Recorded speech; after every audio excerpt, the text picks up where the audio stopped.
So hi guys, Jai Jinendra, welcome to CA vlog वाला। First of all ये video मेरे को डालने में रीज़न बताया तो मेरे को इतना लेट क्यों हो गया, क्योंकि मेरे चैनल पे कॉपीराइट स्ट्राइक आ गई थी। एक मैंने शॉर्ट डाला था, वो शायद किसी और कंटेंट था, मैंने इतना ध्यान नहीं दिया, बस सीधा कॉपीराइट स्ट्राइक आ गई। तो मैं उसको सॉर्ट आउट करने में मेरे को इतना टाइम लग गया था। तो वो अभी सॉर्ट आउट नहीं है, वो 1.5 महीने रहेगी अब, मतलब क्या वो हुई नहीं है, मतलब उन्होंने बोल दिया कि अब 1.5 महीने रहेगी। तो अब उसमें कुछ नहीं कर सकते। तो मैंने सोचा मैं तो अपनी तरफ से अपना 100% देता हूँ। अगर इस वीडियो से किसी की हेल्प होती है तो मेरे को, तो पर्पस तो मेरा यही है, मैं आप सबको बता पाऊँ कि मैंने मेरी स्टडीज़ कैसे करी, उस पर्पस से मैं वीडियो बनाता हूँ। अब फिलहाल तो कोई मेरा ऐसा कोई अलग मोटिव नहीं है, सिर्फ अपने अपने खुद के लिए और किसी की हेल्प होती है मेरे जैसे एवरेज स्टूडेंट, क्योंकि मैंने तो सब फेस करा है, क्योंकि मेरे को ऐसा नहीं था कि भाई रैंक करूँ, या मेरी 12th में ऐसा था, इसलिए बस यही मेरा पर्पस था। तो आज अपन करने वाले हैं ऑडिट अपनी ईएएस की कॉपी का रिव्यू, कि मेरी ईएएस में एग्जाम कैसे है, 61 मार्क्स कैसे है। तो बिना किसी देरी के लेट गेट स्टार्टेड।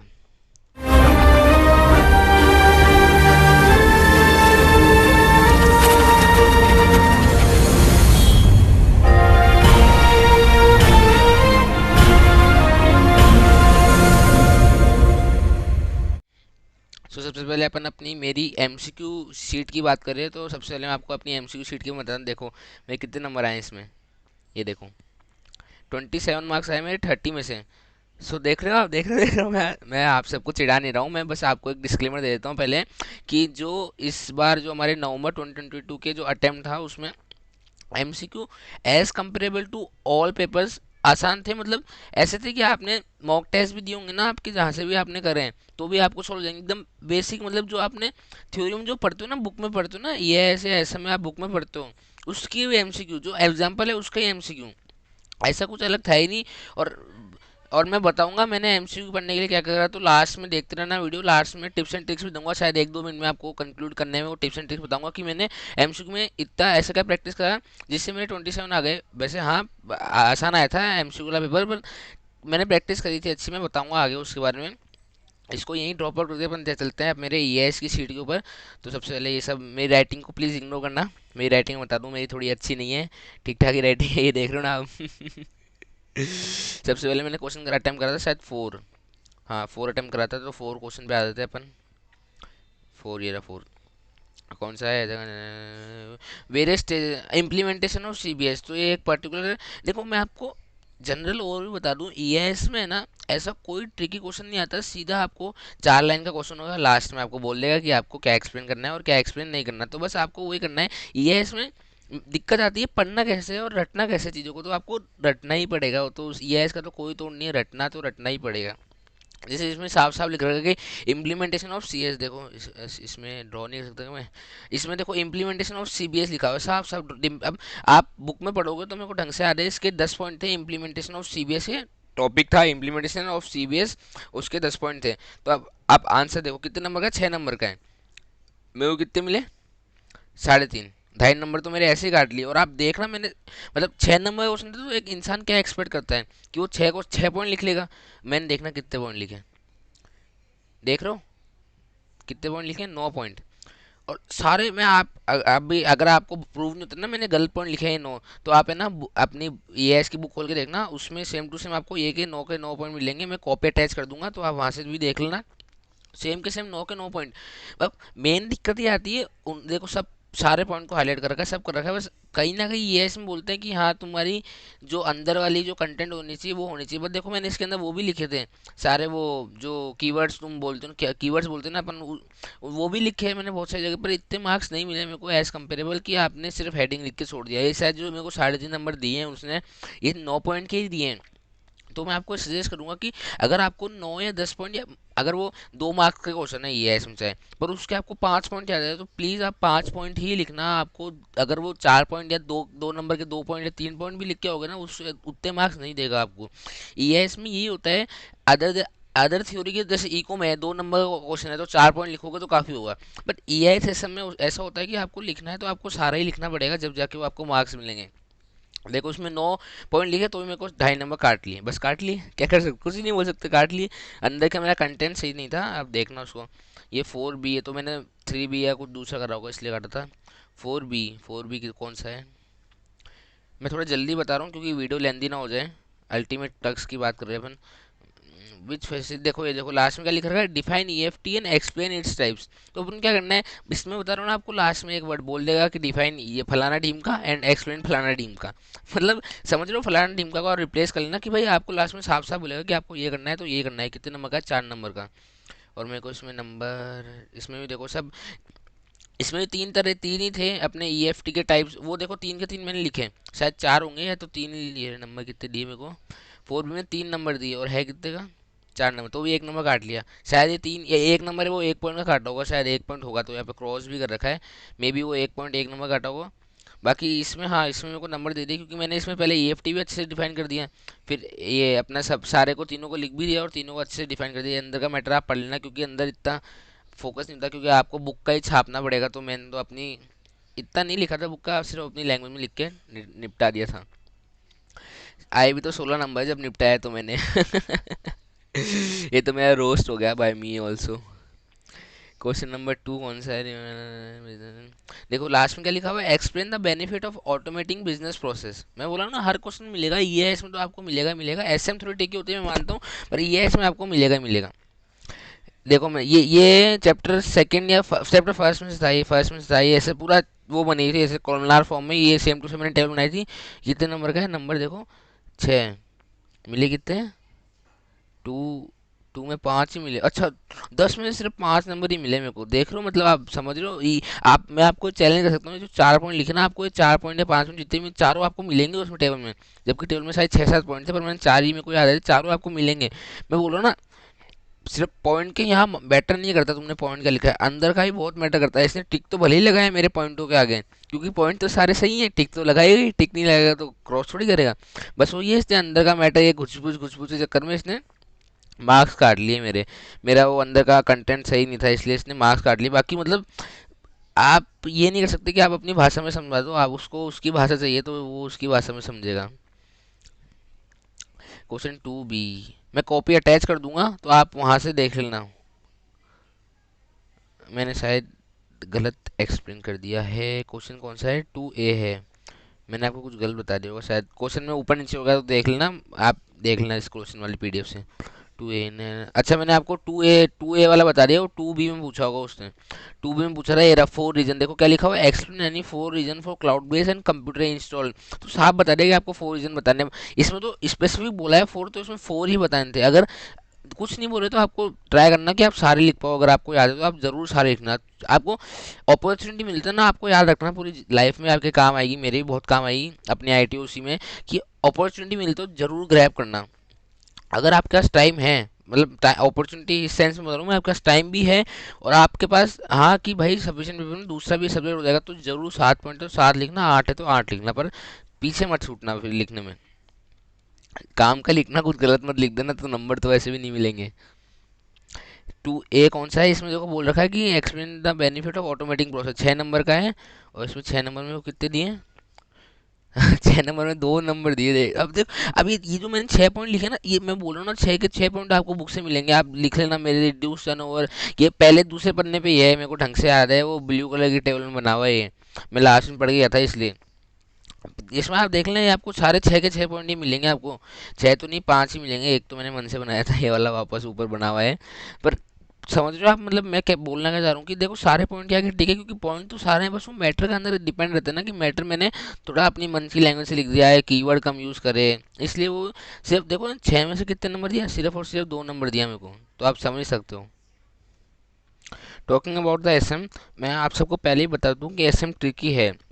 हाँ एसएम ट्रिकी है, उसमें केस स्टडी बेस्ड क्वेश्चन आते हैं, उसमें आपका माइंड एप्लीकेशन अच्छा लगता है, आपको ये समझना पड़ता है कि उसने एक्चुअल में पूछा क्या है। मतलब बहुत सारे क्वेश्चन में आपको लगता होगा कि आपका आंसर ए मतलब से लगता है कॉस्ट लीडरशिप स्ट्रेटेजी होना चाहिए, पर वो दूसरी स्ट्रेटेजी निकलती है। अल्टीमेटली एसएम को आपको as a practical subject aspect से ज़्यादा पढ़ोगे तो आप एसएम को अच्छे से अप्लाई कर पाओगे, क्योंकि एसएम में एक तो अपने स्टेप मार्किंग बहुत होती है, उसमें केस स्टडी आती है एसएम में, मोस्टली तो केस स्टडी आती है, वो फर्स्ट वाला क्वेश्चन केस स्टडी आता है और जो नीचे वाले आते हैं वो भी केस स्टडी ही बेस्ड आते हैं।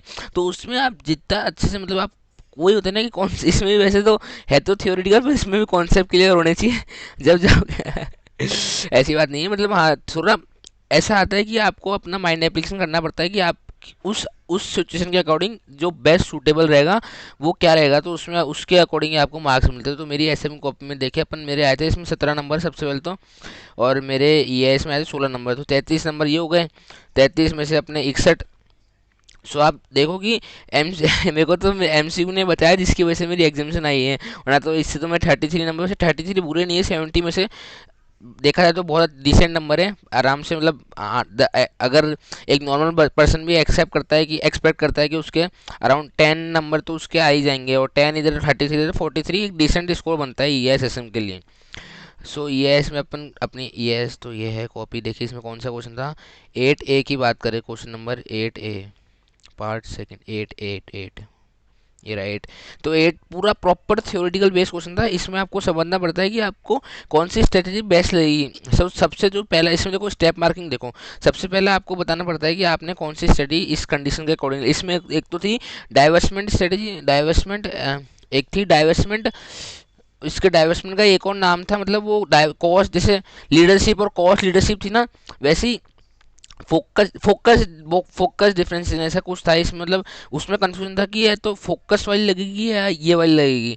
तो हाँ, मैंने शायद सिंपल लगाई थी, मैंने फोकस वाली नहीं लगाई थी जहाँ तक मेरे को याद आ रहा है, क्योंकि मैंने इसमें केस स्टडी पढ़नी पड़ती है। देखो इसमें ऐसा तो होता नहीं कि तुमको लास्ट में बोलेगा, तुमको सारी समझनी पड़ती है।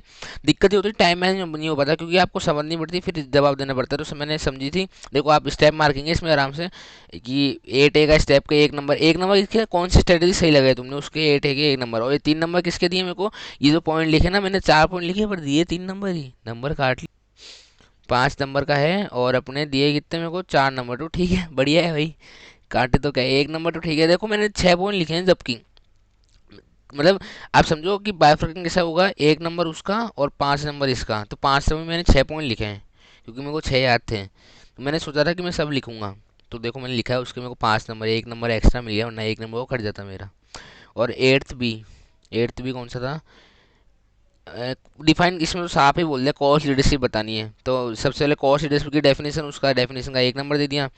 फिर उसके क्या बोला था, और is there any risk, risk relating to cost leadership, तो उसमें उसका मेरा स्टेप 2 नंबर काट लिया। मेरे को 8 वाले क्वेश्चन में 6 नंबर मिले। 8 वाला क्वेश्चन कितने का है, 8 वाला क्वेश्चन 5 5 10 में से 6 नंबर, ठीक है, बढ़िया नंबर है, 60% नंबर आ गए। ठीक है, वो तो देखो मैं बोल रहा था ना स्टेप मार्किंग, मतलब ऐसे में स्टेप मार्किंग बहुत होती है। तो आपको मतलब पर्टिकुलर चीज़ का, जैसे सबसे पहले एक क्वेश्चन होता है कंबाइंड क्वेश्चन 6 नंबर का, ऐसा आता है कि भाई क्या ये सही है या गलत है, तो उसके यस या नो का भी 1 नंबर विथ रीजन, तो उसका 1 नंबर। फिर पूछता है एक्सप्लेन बेनिफिट, तो बेनिफिट के 2 नंबर। फिर क्या रिस्क है, या फिर इस सिचुएशन में कौन सा अच्छा रहेगा, तो उसके 2 नंबर। और तो ऐसे करके 5 या 6 नंबर का क्वेश्चन बनता है। तो मतलब स्टेप स्टेप स्टेप, तो आपको देखना पड़ेगा, आप उसके अकॉर्डिंग आपको आंसर देना पड़ेगा ब्रीफ में। तो 10A 9 वाला शायद मैंने करा नहीं होगा, पता नहीं, 9 वाला मैंने छोड़ा ही था। 10 you are being need of such tool. इसमें देखो, इसमें डायरेक्ट पूछता नहीं, बोलता नहीं कि फलाना ढीम का बता रहा हो, इसमें तुमको बोलता है कि तुम्हारा दिमाग लगाओ, फलाना ढीम का निकालो और फलाना ढीम का बताओ। देखो क्या लिखा हुआ है, explain the need of such tool and is basic activity. So 10th में मैंने कौन सा टूल निकाल दिया ऐसा, अच्छा स्ट्रेटेजी ऑडिट उसमें लिखा हुआ है। देखो उसमें आपको सबसे बढ़िया फायदा है, आपको वर्ड मिल जाएंगे। तो जैसे ही आपका वर्ड क्लिक हुआ ना, तो वो आपको फटाफट लग जाएगा। देखो ये वाला लाइन पढ़ो, the company is facing to implement one strategy not implement as per plan. तो मतलब ये जो एज पर प्लान वाली लाइन है ना, ये आपको सेम टू सेम बुक में एग्जैक्ट डिट्टो मिलेगी, डिट्टो। तो आप देख लेना, वहाँ से आपको क्लिक हो जानी चाहिए वो बात। ये सब कब होगा, जब आपने थोड़ा सा मतलब थोड़ा कंसेप्ट से पढ़ा हो उसको, मतलब थोड़ा हिंदी में समझ के अच्छे से पढ़ा हो। ज़्यादा हिंदी में मत समझ लेना, वरना लिख नहीं पाओगे ना, फिर मेरे जैसा हाल हो जाएगा कि भाई नंबर ही नहीं दे रहे। बट हाँ, मेरे को भी अच्छे नंबर दिए, तो ऐसे नहीं बोल सकते अपन। सबसे पहले देखो मेरे को 1 नंबर किसका मिला, मैंने उसको ये बताया कि ये वाली स्ट्रेटेजी लगाई, और ये जो 1 नंबर मिला मेरे को, उसके नीचे जो उसने पूछा था उसके लिए 1 नंबर मिला। ये तो मैंने पता नहीं क्या लिख दिया, basic activity of strategy audit. ये पॉइंट था उसमें, मतलब था, पर मैंने लिख दिया, तो उसके शायद ये उसने पूछा नहीं होगा, तो इसलिए काट दिया। देखो ये बेसिक स्ट्रेटजी है, ये उसमें बुक में है, मेरे को पता है। ये बेसिक स्ट्रेटजी 3 स्ट्रेटजी थी उसकी, कॉन्सोनेंस, फिजिबिलिटी और एडवांटेज इन टर्म्स ऑफ। नीचे नीचे पूरा काट दिया ना, ये तो पूरा काट दिया ना। 10A में मेरे को सिर्फ 2 नंबर मिले। 10A का कितना है, 10A 5 नंबर का है, उसमें 2 नंबर मिले। स्कैम स्कैम हो रहा है मेरे साथ तो इसमें। 10B में कितने मिले, 10B में 2 नंबर मिले। 4 नंबर ही मिले 10 में से मेरे को, स्कैम हो गया 10 वाले में मेरे साथ। इलेक्ट्रिक ये जो ये ब्रैकेट वाली लाइन है ना, आपको मिलेगी, मैं बता रहा हूँ आपको, ये वाली लाइन बिल्कुल मिलेगी आपको आपकी बुक में, अगर आपने ढंग से पढ़ी होगी तो आपको जरूर मिलेगी। एसबीयू की बात हो रही थी इसमें, तो मैंने एसबीयू का लिख दिया। अब वही बात है ना, अल्टीमेटली अपने अपन जाते हैं कि अपन, अब बेसिकली अपन समझते कि इसमें हिंदी में, तो अपन लिखने बैठते हैं ना, तब या तो आपने मॉक टेस्ट एकदम ढंग से दिया ना, जब जाके वो इंग्लिश में आप ऑटोमेटिकली इंग्लिश वाली लैंग्वेज आती है, बट अपने समझा ही हिंदी में, अपन लिख भी रहते हैं, तो अपना जो हिंदी को कन्वर्ट करके लिखते हैं ना, वो वाली लैंग्वेज एक्सेप्टेबल नहीं है अपने इधर आईसीआई में, जो वो बुक में लिखा है वही चाहिए उनको। तो बस उसका फर्क आता है थोड़ा बहुत। ये 7A है, 7A।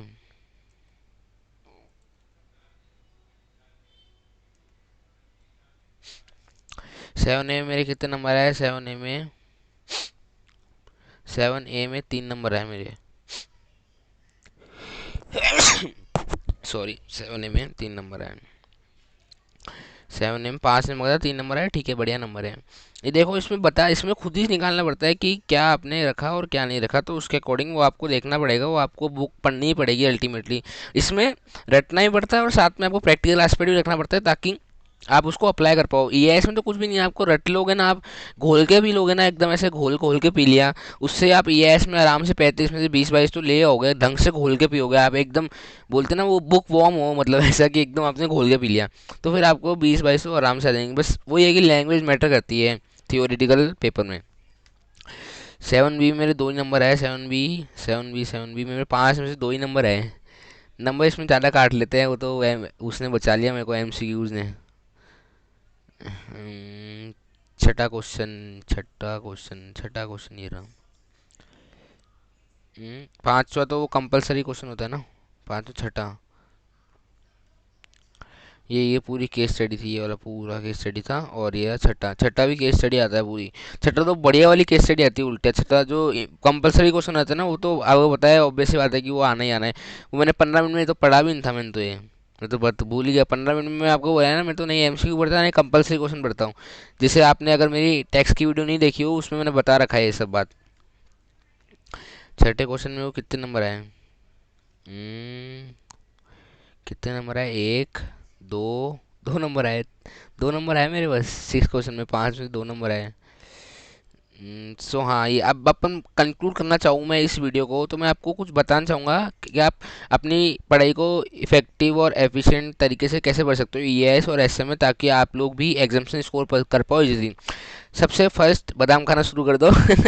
देखो अल्टीमेटली आपको थ्योरेटिकल सब्जेक्ट में क्या है, आपको रटना ही पड़ेगा, तो आपको रटना ही पड़ेगा, वहाँ पे ऐसा कुछ होना इफ बट तो आप कर ही नहीं सकते उसमें। तो ई एस एस एम जैसे सब्जेक्ट में आपको थोड़ा सा एक्स्ट्रा एफर्ट करना पड़ेगा, आपको थोड़ा उस टॉपिक को रोज रोज पढ़ना पड़ेगा, बार बार बार बार बार बार रिवाइज करोगे, जब जाके वो आपके दिमाग में बैठेगा और एंड टाइम पे क्लिक होगा। तो सबसे पहले मेन इफेक्ट ये पड़ता है कि आपको उसको ढंग से पढ़ना पड़ेगा। सेकंड, मैंने एमसीक्यू के लिए क्लासेस कहाँ से तैयारी करी, सो मैं आपको बता दूँ, the best thing for intermediate MCQ is कि आपके वेबसाइट पे, जो अपनी वेबसाइट है वहाँ पे एमसीक्यू अपलोड हो, चाहे वो लॉ के हो, चाहे वो ऑडिट के हो, चाहे वो ईएएस के हो, या एक और टैक्स के हो।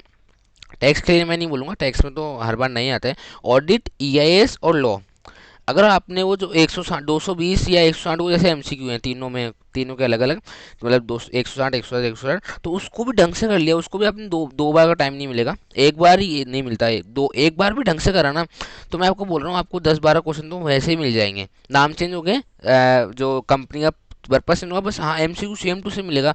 हमारे केस में तो लॉ में मेरे को था कि लॉ में मिला था मेरे को, मैंने केस स्टडी सॉल्व करी थी, एक केस स्टडी वैसी आ गई थी, पर उसके मेरे को नंबर ही नहीं मिले क्योंकि मैंने ढंग से सॉल्व नहीं करी थी।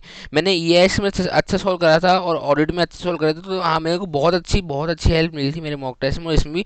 तो एमसीक्यू के लिए तो मैं आपको बोलूँगा मस्ट रेफर, कोई दूसरी बुक की जरूरत ही नहीं है, जब आपके गॉड जो अपना आईसीआई है उसने ही अपन को दे रखी है अच्छी बुक, तो दूसरी बुक की जरूरत ही क्या है, एमसीक्यू के लिए वही बेस्ट बुक है। रही बात एसएम की, एसएम की देखो ऐसा है कि आप ट्राई करो कि आप एसएम को लिख लिख के पढ़ो, आप जितने अपना माइंड खोलोगे, जितना मॉक टेस्ट होगा एसएम के लिए, या फिर जितने वैरायटी ऑफ क्वेश्चन करोगे, चाहे हाथ से मत लिखना वैरायटी ऑफ क्वेश्चन, जब आपकी प्रैक्टिस हो जाए आप देखना कि आप क्या अपने कॉन्सेप्ट को अप्लाई कर पा रहे हो। हाथ से मत लिखो, आपने भाई क्वेश्चन पढ़ा, आपको लग रहा है कि ये अब स्ट्रेटेजी लग रही है, इसके ये 3 पॉइंट है, इसके अंदर का ये क्रक्स है, सोचे मन में खुद सोच लिया, आंसर देख लो क्या ये मिल रहा है, नहीं मिल रहा तो और प्रैक्टिस करो, थोड़ा थोड़ा मिल रहा है तो ठीक है, थोड़ा 4-5 क्वेश्चन और रिपीट, जब तक सही से ना हो तो एक बार मैं बोलूँ सजेस्ट करूँगा कि हाँ आप खुद करो। सो यही था अपने वीडियो के लिए। सो आई होप आप सबको पसंद आई होगी। So thanks for watching. अगर मैंने इस जो अपनी क्वेश्चन की जो अपने आंसर की मेरी वो है उसकी मैंने लिंक दे दी है, तो आप वहाँ से जाकर चेकआउट कर लेना। बाय।